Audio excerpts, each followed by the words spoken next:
ಚಾರ್ಮಾಡಿಯಲ್ಲಿ ಹಗಲು ಹೊತ್ತಿನಲ್ಲಿಯೇ ತೋಟಕ್ಕೆ ನುಗ್ಗಿದ ಕಾಡಾನೆ, ವ್ಯಾಪಕವಾದ ಕೃಷಿ ಹಾನಿ, ಜನರಲ್ಲಿ ಆತಂಕ. ಬೆಳ್ತಂಗಡಿ ತಾಲೂಕಿನ ಚಾರ್ಮಾಡಿ ಗ್ರಾಮದ ಅನಾರು ಪರಿಸರದಲ್ಲಿ ಕಳೆದ 2 ದಿನಗಳಿಂದ ಕಾಡಾನೆ ಹಗಲು ಹೊತ್ತಿನಲ್ಲಿಯೇ ತೋಟಗಳಿಗೆ ನುಗ್ಗಿ ಕೃಷಿಗೆ ಹಾನಿಯುಂಟು ಮಾಡುತ್ತಿದೆ. ಒಂಟಿ ಸಲಗವನ್ನು ಅರಣ್ಯಕ್ಕೆ ಅಟ್ಟುವ ನಿಟ್ಟಿನಲ್ಲಿ ಗ್ರಾಮಸ್ಥರು ಪ್ರಯತ್ನಿಸುತ್ತಿದ್ದರೂ ಅದು ಮತ್ತೆ ತೋಟಗಳತ್ತ ನುಗ್ಗಿ ಬರುತ್ತಿದೆ. ಸೋಮವಾರ ಮಧ್ಯಾಹ್ನದ ವೇಳೆ ತೋಟದ ಮಧ್ಯೆ ಕಾಣಿಸಿಕೊಂಡ ಕಾಡಾನೆ ಸ್ಥಳೀಯ ಜನರಲ್ಲಿ ಹೆಚ್ಚು ಆತಂಕ ಮೂಡಲು ಕಾರಣವಾಗಿತ್ತು.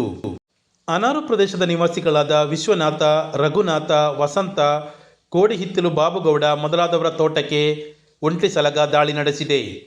ಹಗಲು ರಾತ್ರಿ ಎನ್ನದೇ ಒಂಟಿ ಸಲಗ ಇದೇ ಪರಿಸರದಲ್ಲಿ ಸುತ್ತಾಡುತ್ತಾ ವ್ಯಾಪಕವಾಗಿ ಕೃಷಿಗೆ ಹಾನಿಯುಂಟು ಮಾಡುತ್ತಿದೆ. ಇಲ್ಲಿ ಸುಮಾರು 150ಕ್ಕೂ ಅಧಿಕ ಅಡಿಕೆ ಮರ, ತೆಂಗಿನ ಮರ, ಬಾಳೆ ಗಿಡಗಳಿಗೆ ಆನೆ ಹಾನಿಯುಂಟು ಮಾಡಿದೆ. ಸ್ಥಳೀಯ ಜನರು ಕಾಡಾನೆಯನ್ನು ಅರಣ್ಯಕ್ಕೆ ಅಟ್ಟುವ ಪ್ರಯತ್ನ ನಡೆಸಿದರೂ ಅದು ಒಮ್ಮೆ ಅರಣ್ಯದತ್ತ ಹೋಗಿ ಮತ್ತೆ ತೋಟಗಳಿಗೆ ಹಿಂತಿರುಗುತ್ತಿದೆ.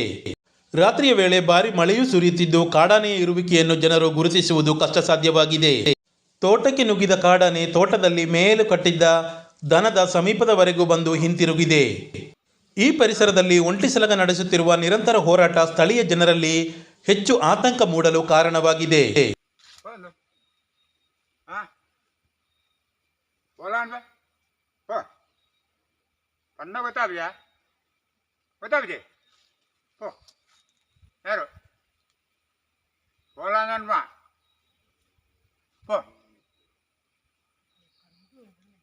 ಕಂಜಲ್ ಪಾಂಬೆ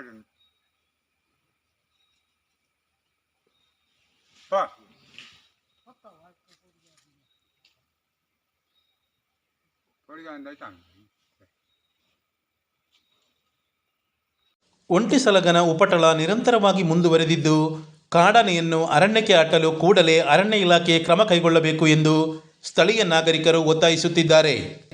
ಕಳೆದ ಕೆಲ ದಿನಗಳಿಂದ ತಾಲೂಕಿನಲ್ಲಿ ಕಾಡಾನೆಗಳ ಉಪಟಳ ಒಂದಿಷ್ಟು ಕಡಿಮೆಯಾಗಿತ್ತು. ಇದೀಗ ಮಳೆಗಾಲ ಆರಂಭವಾಗುತ್ತಿದ್ದಂತೆಯೇ ಕಾಡಾನೆಗಳು ಮತ್ತೆ ಕಾಣಿಸಿಕೊಳ್ಳಲಾರಂಭಿಸಿದೆ. ಕಾಡಾನೆಗಳ ಈ ಸವಾರಿ ಅರಣ್ಯದಂಚಿನಲ್ಲಿ ವಾಸಿಸುತ್ತಿರುವ ಸಾವಿರಾರು ಕುಟುಂಬಗಳ ನಿದ್ದೆಗೆಡಿಸುವಂತಾಗಿದೆ. ಮೊದಲು ರಾತ್ರಿ ಹೊತ್ತಿನಲ್ಲಿ ತಿರುಗಾಟ ನಡೆಸುತ್ತಿದ್ದ ಕಾಡಾನೆಗಳು ಇದೀಗ ಹಗಲು ಹೊತ್ತಿನಲ್ಲಿಯೇ ತಿರುಗಾಟ ನಡೆಸಲಾರಂಭಿಸಿದ್ದು ಅತ್ಯಂತ ಅಪಾಯಕಾರಿಯಾದ ವಾತಾವರಣ ಸೃಷ್ಟಿಯಾಗಿದೆ. ಯಾವುದೇ ಅನಾಹುತ ಸಂಭವಿಸುವ ಮೊದಲು ಅರಣ್ಯ ಇಲಾಖೆಯವರು ಎಚ್ಚೆತ್ತುಕೊಂಡು ಆನೆಗಳನ್ನು ಅರಣ್ಯಕ್ಕೆ ಅಟ್ಟಲು ಕ್ರಮ ಕೈಗೊಳ್ಳಬೇಕಾಗಿದೆ.